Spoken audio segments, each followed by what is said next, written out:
Wala pa mang isang taon mula nang ma-impeach si VP Sara, isang bagong affidavit ang lumutang kaugnay ng umano'y katiwaliang kinasasangkutan ng pangalawang Pangulo, kabilang ang umano'y maanumalyang paggamit sa kanyang confidential funds.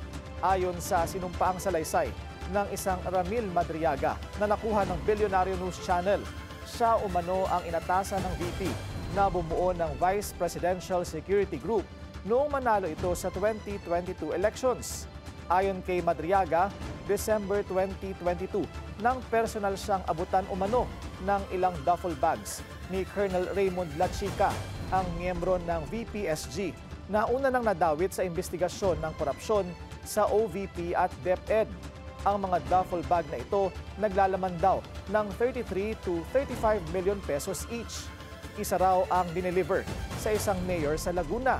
Isa rin ang dinala sa isang comedy bar sa Quezon City na pagmamay-ari umano ng isang San Sebastian College of Law alumnus.